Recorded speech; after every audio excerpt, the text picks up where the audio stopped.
Assalamualaikum warahmatullahi wabarakatuh. Waalaikumsalam warahmatullahi wabarakatuh. Innal hamdalillah nahmaduhu wa nasta'inuhu wa nastaghfiruh wa na'udzu billahi min shururi anfusina wa min sayyiati a'malina may yahdihillahu fala mudilla lahu wa may yudlil fala hadiya lahu. Asyhadu an la ilaha illallah wahdahu la syarika lahu wa asyhadu anna Muhammadan abduhu wa rasuluhu la nabiyya wa la rasula ba'dahu. Allahumma shalli wa sallim ala nabiyyina Muhammad wa ala alihi wa sahbihi ajma'in. Rabbi shrah li sadri wa yassir li amri wahlul 'uqdatam min lisani yafqahu qawli. Allahumma 'allimna ma yanfa'una wanfa'na bima 'allamtana wa zidna 'ilma. Laqad qala Allah 'azza wa jalla fi kitabihil karim ba'da a'udzu billahi minasy syaithanir rajim. Ya ayyuhalladzina amanu taqullaha wa qulu qawlan sadida yuslih lakum a'malakum wa yaghfir lakum dhunubakum wa may yuti'illaha wa rasulahu faqad faza fawzan 'azima. Amma ba'd, ikhwani fillah rahimakum rahimakumullah. Puji syukur kita panjatkan kehadirat Allah Azza wa Jalla atas segala limpah nikmat. Ya Allah Subhanahu wa taala telah limpahkan kepada kita semua, kita bisa berkumpul bermujahadah di tempat ini dengan tiada halangan suatu apapun. Salawat dan salam semoga senantiasa tercurahkan kepada uswah kita, teladan kita, panutan kita Nabi Agung Muhammad sallallahu alaihi wasallam, keluarga, sahabat, tabi'in, tabi'in, dan seluruh umatnya yang istiqomah menjalankan agama Islam sampai hari kiamat kelak. Bapak Ibu jamaah salat maghrib yang semoga senantiasa dirahmati oleh Allah Subhanahu wa taala. Kita akan melanjutkan kajian kitab Al-Adabul Mufrad. Kemarin kita telah membacakan hadis Nabi Shallallahu Alaihi Wasallam tentang orang yang terbaik dan orang yang terburuk, di mana Rasulullah Shallallahu Alaihi Wasallam kemarin kita bacakan orang yang paling baik di antara kalian itu adalah orang yang apabila kita melihatnya maka kita akan ingat kepada Allah Subhanahu wa taala. Dan orang yang paling buruk di antara kita adalah orang yang senantiasa memadu domba, orang yang merusak tali persaudaraan, dan orang yang membuat kerusakan di atas muka bumi. Kita lanjutkan hadis yang selanjutnya tentang orang yang mendengar perkataan buruk dan dia menyebarkan perkataan buruk tersebut. An Ali bin Abi Thalib, dari Ali bin Abi Thalib, sepupu Nabi Shallallahu Alaihi Wasallam. Karena Ali itu adalah putra Abi Thalib, sementara Rasul putranya Abdullah. Abu Thalib dan Abdullah itu adalah kakak adik. Dari Ali bin Abi Thalib radhiyallahu anhu, an Aliin ibni Abi Thalib, dari Ali bin Abi Thalib radhiyallahu anhu, semoga Allah Subhanahu wa taala meridhoinya. Radhiyallahu anhu itu artinya semoga Allah Subhanahu wa taala meridhoi. Kalau sallallahu alaihi wasallam, semoga Allah Subhanahu wa taala memberikan salawat dan salam kepadanya. Kalau Subhanahu wa taala, Allah Subhanahu wa taala itu saya boleh-boleh buat teman-teman saat ini setiap hari ngomong Allah Subhanahu wa taala tapi tidak tahu artinya. Allah artinya Subhanahu yang maha suci, wa ta'ala yang maha tinggi. Allah Subhanahu wa ta'ala, Allah yang maha suci lagi maha tinggi. Rasul sallallahu alaihi wasallam, Rasul semoga Allah Subhanahu wa ta'ala memberikan salawat dan salam kepadanya. Kalau sahabat Nabi radhiyallahu anhu artinya semoga Allah meridhai. Kalau alaihi salam, Nabi Isa alaihi salam, Musa alaihi salam, semoga keselamatan atasnya. Kalau kita menyebutkan ulama-ulama zaman dulu, Imam Syafi'i, Imam Hanafi, Imam Hambali, Imam Abu Hanifah, biasanya rahimahullah. Apa rahimahullah? Semoga Allah memberikan rahmat kepadanya. Kalau kita menyebutkan ustaz-ustaz kita yang masih hidup, biasanya kita mengatakan hafizahullah, hafizahullah, hafizahullah. Semoga Allah menjaganya. Semoga Allah menjaga. Dari Ali bin Abi Thalib radhiyallahu anhu, semoga Allah Subhanahu wa taala meridainya, beliau berkata, Ali yang berkata, al-qailul fahishata, orang yang berbicara, yang dibicarakan itu adalah perkataan kotor, perkataan keji, perkataan yang tidak baik, walladzi yusyi'u biha, dan orang yang menyebarkannya. Ada orang yang membuat satu perkataan baru yang jorok, yang kotor, yang tidak baik. Kemudian ada orang yang menyebarkan, yang melanjutkan, kalau bahasa kita sekarang yang memviralkan perkataan kotor itu. Fil itsmi sama, dosa dua orang itu sama. Antara orang yang memulai perkataan kotor dengan orang yang mengikuti perkataan kotor tersebut, maka dosanya sama. Artinya, meskipun orang ini tidak memulai perkataan kotor, tetapi karena dia ikut-ikutan mengatakan dengan perkataan kotor, perkataan keji, perkataan buruk, sumpah serapah, maka dosa orang ini sama dengan orang yang memulai. Adapun orang yang memulainya, maka dosanya bisa berlipat-lipat. Kalau terus-terusan perkataan kotor ini senantiasa diungkapkan oleh orang lain. Karena Rasulullah SAW menjelaskan bahwa siapa orangnya yang menunjukkan wa man dalla ala dhalal, siapa orangnya yang menunjukkan atas sebuah kesesatan, falahu ismun, maka dia mendapatkan dosa. Dosanya mithla athami man tabi'ahu aw kama qala, seperti dosa orang yang mengerjakannya. Jadi orang yang memulai perbuatan keji, perkataan kotor, dengan orang yang melanjutkan, meniru perkataan kotor itu, pada awalnya dosanya sama. Tetapi orang yang kemudian memulai, dosanya bisa berlipat-lipat. Kenapa? Karena dia telah menunjukkan kepada sebuah keburukan. Konsep dalam agama Islam, baik amal baik maupun amal buruk, itu bisa senantiasa memiliki jariyah. Jadi amal yang jariyah itu bukan hanya amal sholih yang jariyah, dosa pun juga ada dosa yang jariyah.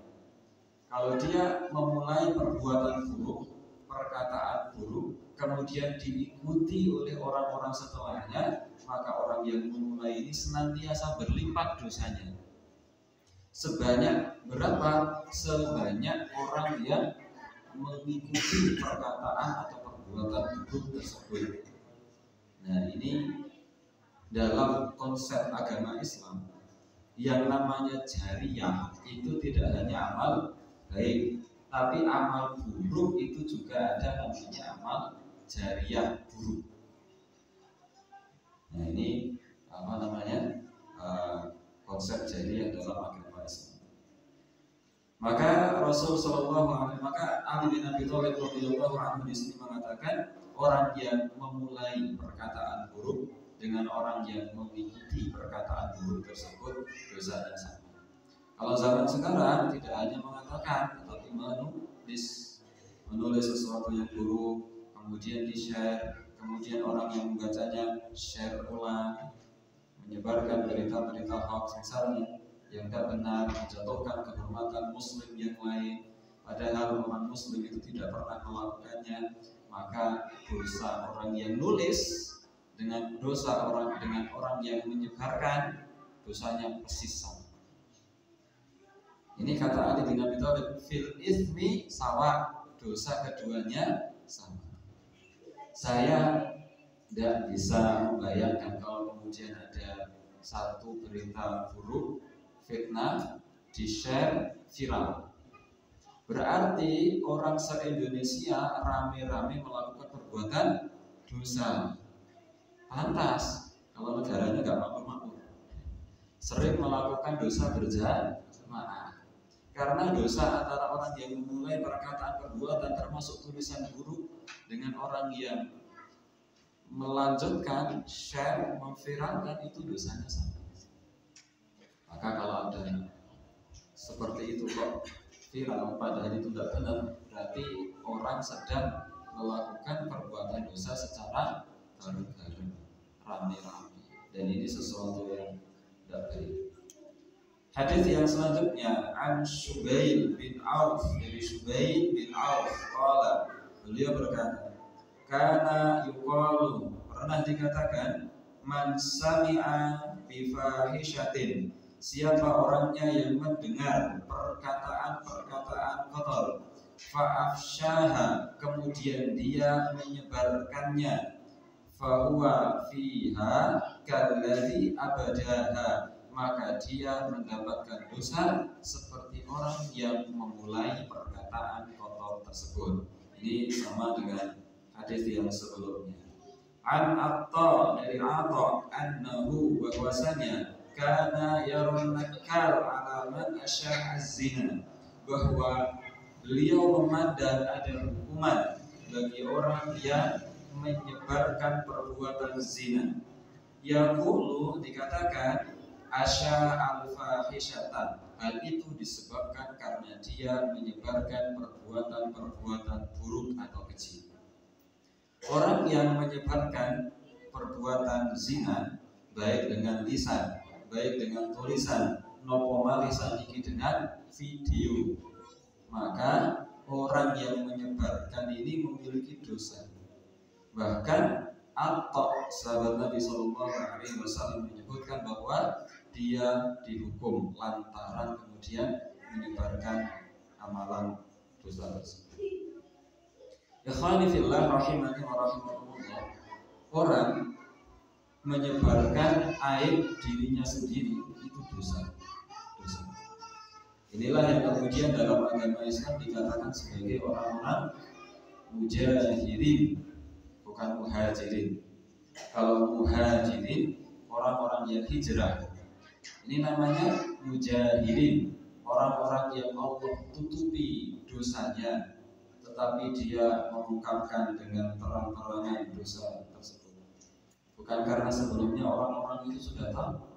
Kalau orang-orang sebelumnya sudah tahu, diungkapkan, itu menjadi sebuah pembelajaran. Tapi sebelumnya orang-orang tidak ada yang tahu, kemudian dia menyebarkan aibnya sendiri, itu dosa. Baik, arti orang mampu nih, aku iso zina dulu, misalnya, atau bahkan dia memperlihatkan konten videonya, ini dosa. Padahal menyebarkan aib dirinya sendiri, apalagi menyebarkan aibnya orang lain. Ada video yang video zina, ini di sini untuk yang hadis ini konteksnya adalah zina. Ada video zina, kemudian masuk ke WA kita, seperti artis, seperti ini misalnya, kemudian di share grup, di grup share lagi, yang sana share lagi, itu dosa. Dua sisi dosanya. Yang pertama, dia memperlihatkan aurat orang lain kepada khalayak. Satu. Sisi yang kedua, dia menyebarkan konten maksiat. Sisi yang ketiga, tambah lagi, sisi yang ketiga, dia menyebarkan aib orang lain. Sementara menyebarkan aib orang lain itu haram, kecuali terpaksa.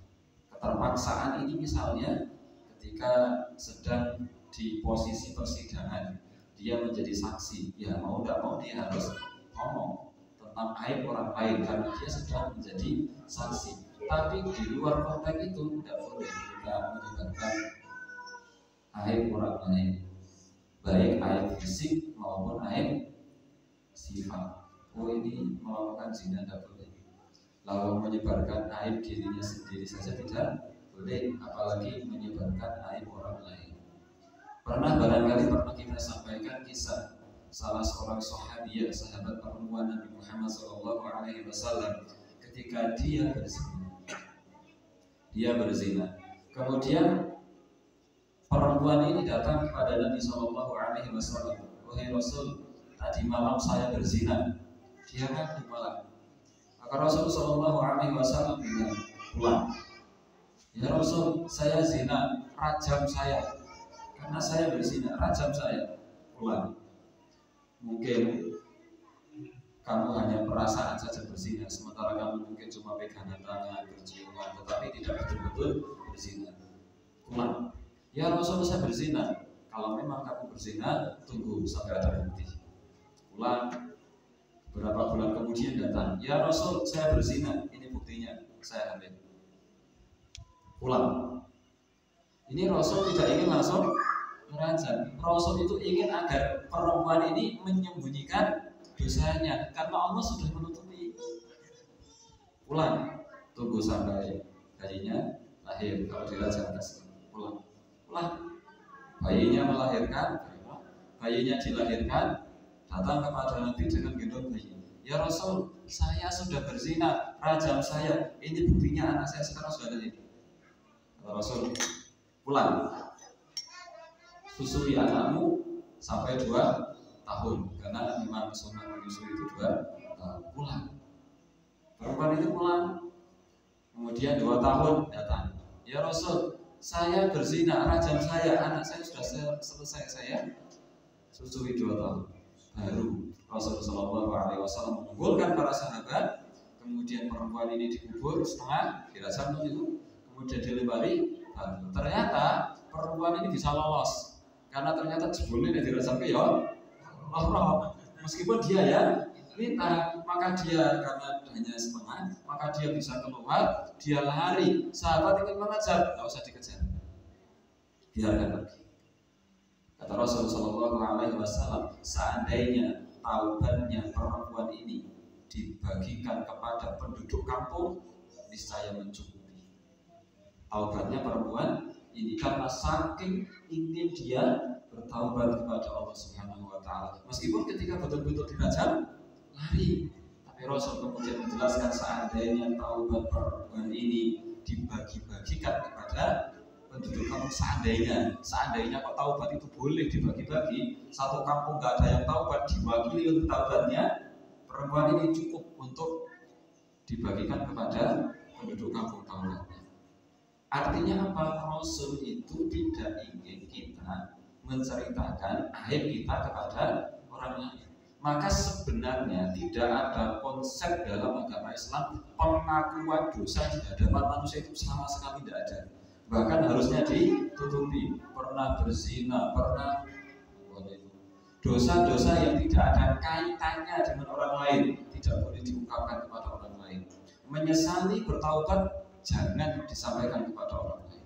Bahkan seandainya ada seorang laki-laki, seorang perempuan ingin menikah, kemudian perempuan laki-laki punya masa lalu yang kelam, tidak boleh diceritakan kepada calon suami atau calon istrinya, kecuali sesuatu yang memang harus diceritakan. Tapi pada konsep asalnya jangan diceritakan.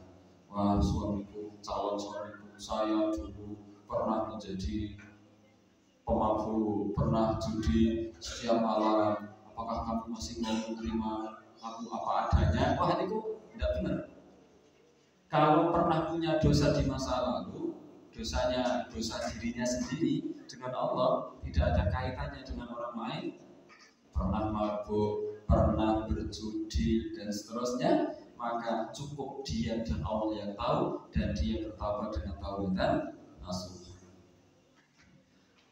Penegakan hak itu hukuman itu berlaku manakala ada yang menangi, ada saksi, diangkat ke hakim, baru kemudian ditegakkan.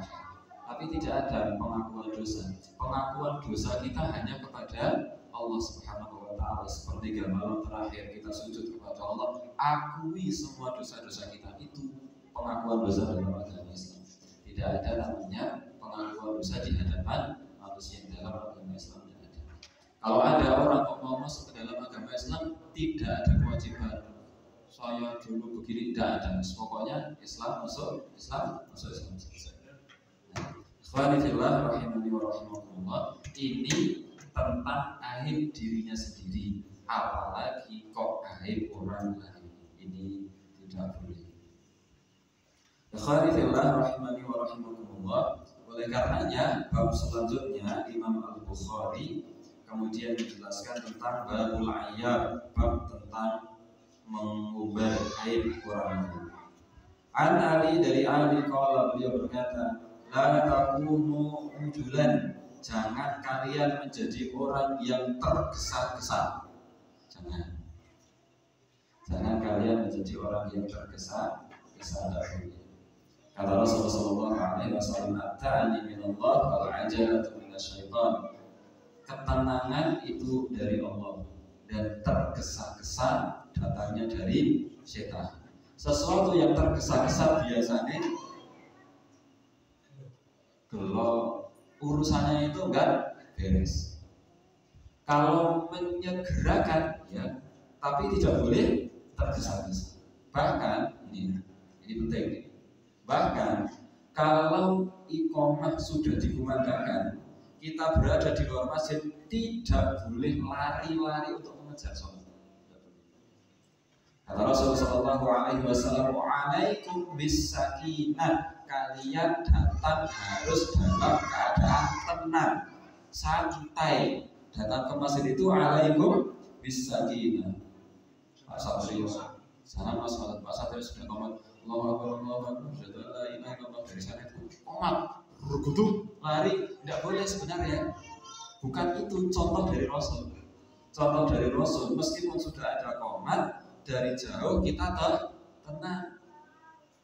Memang harus menyegerakan. Menyegerakan itu artinya adzan, segera wudu. Ada adzan, segera aktivitas hentikan dan kemudian berwudu untuk datang ke masjid. Tapi kalau kemudian berangkatnya tidak boleh tergesa-gesa. Meskipun sudah komat dikumandangkan, dari sana lari tidak boleh. Aku pengen melu takbiratul ihram imam, enggak salah ya mau aktif. Maka tetap harus santai. Alaikum bisakinah, itu sabda Nabi, hendaklah kalian tenang. Maka tergesa-gesa itu tidak. Makanya kalau misalnya sedang pakai motor, dari sana biasa ada tiba-tiba langsung gas, nggak boleh.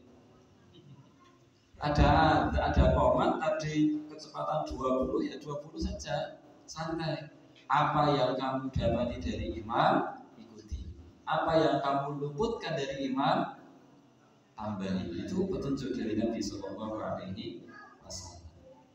Maka Rasulullah Ali bin Abi Thalib radhiyallahu anhu berkata, jangan kamu menjadi orang yang tergesa-gesa. Menyegerakan, ya, khususnya dalam beberapa perkara yang disegerakan itu. Di antara perkara yang hendaknya disegerakan, satu, menguburkan jenazah, itu hendaknya disegerakan. Dua, menikah, itu hendaknya disegerakan. Nah, malah saat ini kok bapak ibu punya anak, anaknya kok sudah nembung nikah, sudah nggak satu dua tugas pokoknya. Kalau sudah waktunya nikahkan. Karena kalau anak sekarang kok sudah nembung, pak pengen nikah, kok ditunda-tunda, nah bahaya. Karena anak kalau sudah berani nembung nikah berarti dia sudah siap untuk sesuatu. Ya, di antara perkara yang hendaknya disegerakan, menguburkan jenazah sama menikah. Ikhwani fillah rahimani wa rahimakumullah, menyegerakan iya, tetapi tidak boleh tergesa-gesa. Termasuk menguburkan jenazah tidak boleh tergesa-gesa. Menikah tidak boleh tergesa-gesa, tapi memang harus disegerakan. Tentu kita semua paham perbedaan antara menyegerakan dan tergesa-gesa, tentunya kita paham. Dan Ali bin Abi Thalib radhiyallahu anhu menjelaskan, la takunu ujulan, jangan kalian menjadi orang yang tergesa-gesa. Madahik, jangan kalian menjadi orang yang mengumbar aib orang lain, malah membuat akunnya khusus untuk gosip. Akun apa niku namine? Lambe turah. Tidak boleh. Ada orang seperti itu. Maka ibu-ibu kalau follow akun terus unfollow, makin tidak ketularan Unfollow kalau ada akun-akun seperti itu yang senantiasa menyebarkan aib orang lain, itu tidak boleh. Fudron, apalagi sampai orang yang suka menebar fitnah. Jangan jadi orang yang tergesa-gesa, jangan jadi orang yang suka menyebarkan aib orang lain, jangan suka menjadi orang yang suka menebar fitnah. Fa inna min waraikum bala'an mubarrihan, karena akibatnya orang yang tergesa-gesa, orang yang menyebarkan aib orang lain, dan orang yang suka menebar fitnah, akibatnya itu apa? Akibatnya akan datang kepadanya malapetaka yang menyusahkan dan menyengsarakan. Akan ada bala, akan ada musibah, akan ada kesengsaraan yang datang kepada orang-orang yang suka menebarkan fitnah, menebar aib yang tergesa-gesa dengan malapetaka yang menyusahkan dan menyengsarakan. Wa umuran mutamahilatan beruduhan, dan perkara buruk yang terus-menerus akan terjadi. Kalau orang senantiasa tergesa-gesa, orang senantiasa menebarkan aib orang lain, suka fitnah, maka akan ada malapetaka yang menyusahkan dan menyengsarakan. Bukan hanya malapetaka, ada malapetaka bala saja sudah kita berlindung darinya. Ini bala malapetaka yang menyusahkan, yang menyengsarakan, dan kemudian malapetaka perkara-perkara yang kemudian perkara buruk yang terus berkepanjangan, terus-menerus akan terjadi. Ini kalau ada orang yang suka tergesa-gesa, suka mencari-cari aib orang lain dan menyebarkannya, dan suka menebarkan fitnah. Hadis yang selanjutnya, an Abi Jubairah, dari Abu Jubairah ibni Al-Dhahhak, qala, beliau berkata, Fima nazalat fi Bani Salimah, telah turun kepada kami, yaitu di Bani Salimah, ayat wala tanabazu bil alqab, jangan kamu memanggil dengan panggilan-panggilan buruk. Al-Hujurat ayat 11. Qadima alaina Rasulullah sallallahu alaihi wasallam, Rasul sallallahu alaihi wasallam datang kepada kami, wa laisa minna rajulun illa lahu isman, sementara di antara kami tidaklah kami salah seorang di antara kami melainkan kami punya dua nama. Tetapi nama ini bukan nama yang baik. Kalau nama yang baik itu namanya laqab atau kunyah. Abu Ubaidah misalnya, itu kunyah. Atau namanya Al-Faruq, Umar Al-Faruq, itu laqab. Tetapi ini nama ini kalau dalam bahasa pembarat namanya paraban. Orang punya dua nama. Saya dulu punya teman sekelas, itu satu kelas semuanya punya paraban. Saya punya teman namanya Sriyanto, panggilannya Kucing. Supriyadi, panggilannya Ginu. Diki, panggilannya Damujo. Rifai, panggilannya Baroto. Irun, panggilannya Tomapel. Mas, macam-macam. Ini ada dua nama. Yang begini nonton. Kalau ada ini, dulu Rasul datang. Kemudian sementara kami punya masing-masing punya dua nama yang kayak gitu. Rasul nggak tahu. Faja'ala Nabi Sallallahu Alaihi Wasallam yakun. Kemudian Rasul Sallallahu Alaihi Wasallam memanggil dengan panggilan nama itu. Ya Fulan, wahai Fulan, dengan memanggil nama itu. Ya nama bukan asli, paraban. Rasul nggak tahu. Fayaqulun, orang-orang berkata, ya Rasulullah, wahai Rasulullah, innahu yaghdab minhu. Orang itu kalau dipanggil dengan nama tersebut dia marah. Ini tidak boleh. Nah, Rasul kemudian melarangnya. Maka Allah Subhanahu wa taala berfirman dalam Al-Hujurat ayat 11, wa la tanabazu bil alqab. Jangan kamu memanggil dengan panggilan-panggilan buruk. Kalau misalnya teman saya namanya Sriyanto dipanggil Kucing, enggak senang, jangan. Kecuali senang. Kalau senang, enggak masalah. Kucing, dan dia senang dipanggil itu enggak masalah. Apakah ada orang yang dipanggil seperti itu senang? Ada. Contohnya salah seorang tabi'in, sahabat tabi'in, saya lupa tabi'in kalau tidak salah, namanya Sufyan. Saya pernah cerita kalau di sholat habis sangat lama. Sufyan ini pernah masuk masjid, lupa pakai kaki kiri. Jangan-jangan mlebu masjid niku saparane berdiri kanan dulu. Dia lupa kiri dulu, lupa. Astagfirullah, aku kok mlebu masjid nggawa sikil kiwa, pancen aku kaya sapi. Jadi Sufyan ulama besar ini, kadang keliru. Maka kalau ada ustadz itu kok kalau keliru itu patut. Ulama besar ini keliru tabiin, masuk masjid pakai kaki kiri. Aku pancen kaya sapi. Panggil, wahai sahabat-sahabatku, mulai sekarang panggil saya Sufyan si sapi. Sapi itu bahasa Arabnya thaur, sapi jantan ya. Kalau sapi betina, baqarah. Sejak saat itu Sufyan dikenal Sufyan as-Tsauri. Sama nanti bilang sahabat, tapi Sufyan as-Tsauri itu awal mula dari kisah itu. Masuk masjid pakai kaki kiri, pancen aku koyo sapi. Ini apa makai coba sapi dan ngapun. Sufyan suka dipanggil dengan panggilan sapi, tidak masalah. Kita panggil sapi, tidak masalah. Tapi kalau dia tidak suka, nggak boleh.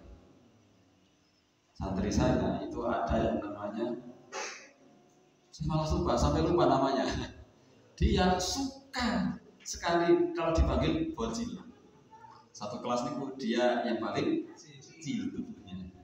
Saya sampai lupa namanya, panggilannya bocil. Dan dia suka dipanggil bocil. Ketika itu, kok kamu dipanggil bocil? Kamu mau? Suka. Sudah dipanggil bocil. Ada santri saya juga, namanya siapa juga lupa. Aslinya Kepil. Dia suka sekali kalau dipanggil Mbak Kepil. Maka kita panggil Mbak Kepil, dia suka, tidak masalah. Tetapi kalau dia tidak suka, dipanggil kucing, tidak suka, jangan. Dipanggil nopo, tidak suka, tidak boleh. Kita panggil dengan panggilan aslinya. Bapak ibunya itu ngasih nama susah. Nopo malih saniki, nama harus minimal 3 kata. Bapak ibu atau apalagi anak-anak muda zaman sekarang kalau memberi nama itu belum lahir sudah nyari-nyari nama. Oh tadi kemana sudah lahir namanya diubah-ubah oleh orang lain, padahal nggak ikut ngaji koi, tapi ikut ubah nama. Nah, ini nggak boleh. Kecuali kalau orang itu mau dan suka, tidak masalah. Ada Sofia dipanggil si sapi, tidak masalah. Ada teman saya, santri saya dipanggil bocil, tidak masalah. Tapi kalau tidak suka, Alhamdulillah, rahimahullah. Ini hadis dari Abu Jubair bin Luhaq, di mana beliau menceritakan tentang firman Allah Subhanahu wa taala, jangan kamu panggil dengan panggilan-panggilan yang buruk. Wah, ini Mas wis biasa nih mulai sekarang dihilangkan, panggil dengan panggilan namanya, kecuali kalau dia suka. Kata suka ini mungkin dia memang mengungkapkan saya suka, atau memang ketika dia panggil dia berseri-seri saja, ya berarti dia suka, tidak masalah. Hadis yang selanjutnya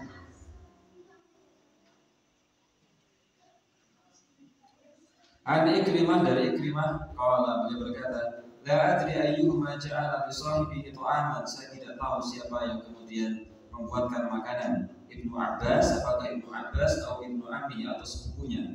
Wa bainama jariyah ta'mal baina aydihim, tiba-tiba ada seorang perempuan yang sedang bekerja di depannya menyiapkan hidangan makanan itu. Idz qala ahaduhum laha, tiba-tiba ada salah satu orang yang kemudian berkata kepada perempuan ini, ya zaniyah, wahai pezina. Ini bercanda, wahai pezina. Maka Ibnu Abbas mengatakan, hati-hati kamu kok ngomong wahai berzina. Illam tahuddaka fid dunya tahudduka fil akhirah. Kalau kamu tidak akan dihukum di dunia, pasti kamu akan dihukum di akhirat. Hanya dengan kata-kata berzina, padahal cuma guyon.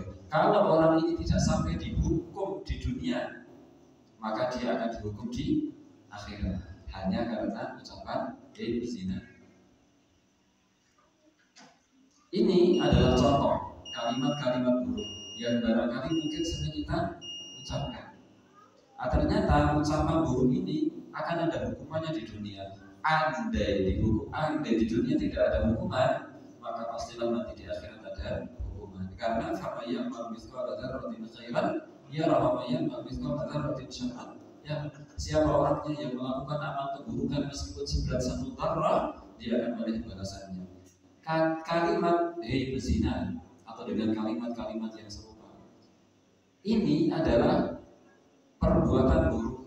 Sekecil apapun perbuatan buruk ini, ya dia akan melihat balasannya kelak di akhirat.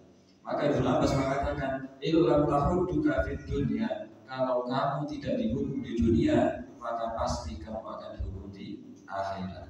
Afara'aita in kana kadzalika, bagaimana pendapatmu kalau kamu yang seperti itu kan? Kalau kamu yang diucapkan dengan ucapan seperti itu, bagaimana perasaan kamu? Qala, beliau berkata, innallaha la yuhibbul fahish al-mutafakhish. Sesungguhnya Allah tidak menyukai perbuatan keji dan ucapan keji. Allah Subhanahu wa taala tidak suka orang yang berbuat keji dan melakukan atau mengatakan perkataan-perkataan keji. Ibnu Abbas yang berkata, innallaha la yuhibbul fahish al-mutafakhish. Ibnu Abbas yang mengatakan, sesungguhnya Allah tidak menyukai orang yang berbuat keji dan orang yang berkata dengan perkataan keji. Akhwani fillah rahimani wa rahimakumullah. Bab yang selanjutnya tentang memuji orang lain. Kalau tadi adalah perkataan kotor, tidak boleh mengungkapkan aib orang lain. Nah, sekarang tentang orang yang memuji orang lain. An Abi Bakrah, dari Abu Bakrah, anna rajulan, bahwasanya seorang laki-laki itu kira indan Nabi, disebutkan di sisi Nabi SAW. Fa'atna alaihi, orang itu kemudian menyanjung-nyanjung khairan, dengan sanjungan-sanjungan yang baik. Faqala Nabi SAW, maka ketika ada orang yang menyanjung-nyanjung orang yang satunya dengan sanjungan-sanjungan yang baik, maka Rasul bersabda, waihaka, celaka kamu, qata'ta unuqa sahibika, kamu memotong leher sahabatmu. Yaqulu miraran, Rasul berkata dengan terus-menerus diulang-ulang, in kana ahadukum madihan, kalau salah seorang di antara kalian mau menyanjung orang lain, la mahalata, tidak masalah, tetapi falyaqul, katakanlah, ahsibu kada wa kada, menurut saya dia seperti ini dan seperti ini. In kana yura annahu kadzalik, kalau memang dia benar seperti yang dikatakan oleh orang lain, artinya pujiannya benar, wa hasibuhullah, maka cukuplah Allah Subhanahu wa taala yang menjadi saksi akan itu. Wala yuzaki 'ala Allahi ahadan, jangan kamu bersaksi atas sucinya orang lain di hadapan Allah Subhanahu wa taala. Ikhwani fillah rahimani wa rahimakumullah. Hadis ini memberikan satu isyarat kepada kita untuk tidak bermudah-mudahan menyanjung-nyanjung orang lain di hadapan orang tersebut. Apakah ini kemudian tidak boleh? Boleh, tetapi dengan syarat. Nah, syarat itu nanti ada di hadis-hadis yang selanjutnya insyaallah. Tetapi konsep dasarnya tidak boleh terlalu menyanjung-nyanjung orang lain di hadapan orang tersebut. Wah, kamu memang ahli ibadah. Ini Rasul mengatakan orang yang seperti itu seolah-olah qata'ta unuqa sahibika, dia memotong leher saudaranya. Artinya apa? Dia membunuh saudaranya. Sanjungan, padahal sanjungan baik. Kamu memang ahli tahajud, kamu memang ahli ibadah, kamu memang orang yang apa di hadapan Allah. Ini tidak dibenarkan. Apakah mutlak tidak boleh? Boleh, tetapi dengan syarat. Nah, syaratnya ada di hadis-hadis yang setelahnya nanti insyaallah atau besok.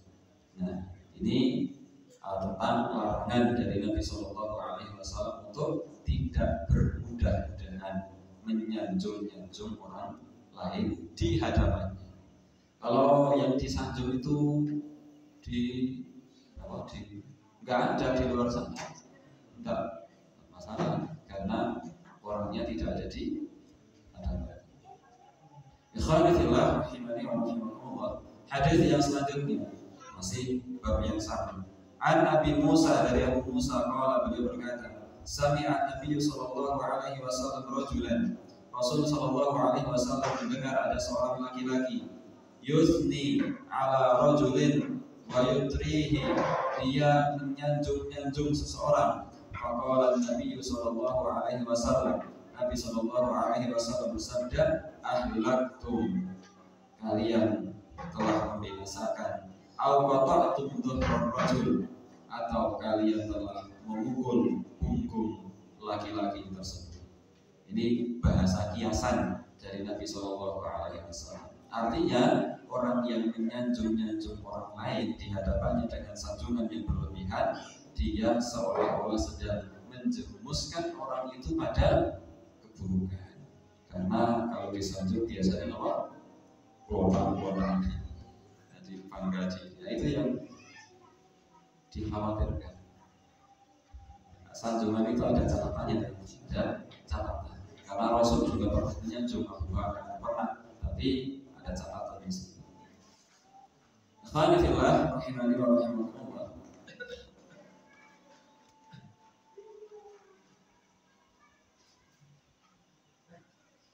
Ini tentang orang yang menyanjung orang lain diperbolehkan dengan syarat apa?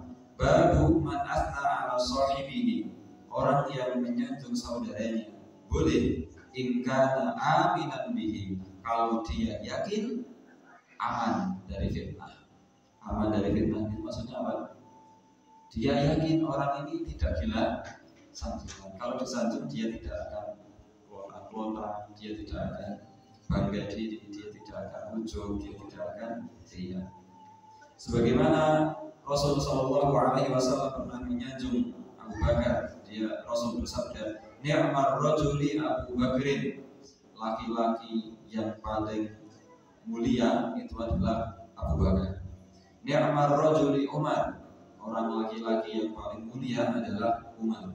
Ni'mar rajuli Abu Ubaidah, orang laki-laki yang paling mulia adalah Abu Ubaidah. Ni'mar rajuli Usaid bin Khudair, orang laki-laki yang paling mulia adalah Usaid bin Khudair. Ni'mar rajuli Thabit bin Qais bin Syammas, orang laki-laki yang paling mulia adalah Thabit bin Qais bin Syammas, sampai pada Mu'ad bin Amr bin Jamuh dan Mu'ad bin Jabal. Rasul sallallahu alaihi wasallam kemudian bersabda, wa bi'sar rajuli fulan, orang laki-laki yang paling buruk adalah fulan. Wa bi'sar rajuli fulan, dan orang laki-laki yang paling buruk adalah fulan. Ada pelajaran yang berharga di sini. Kalau dikatakan orang yang paling baik disebutkan namanya Abu Bakar, Umar, siapa lagi? Abu Ubaidah, Usaid, Thabit, Mu'ad bin Amr bin Jamuh, Mu'ad bin Jabal. Tapi ketika disebutkan orang yang paling buruk, apa penyebutannya? Fulan. Si Anu, tidak disebutkan namanya. Khalifillah rahimani wa rahimahullah, ini barangkali yang bisa kita sampaikan. Insyaallah kita lanjutkan di lain kesempatan berkaitan dengan kitab Al-Adabul Mufrad.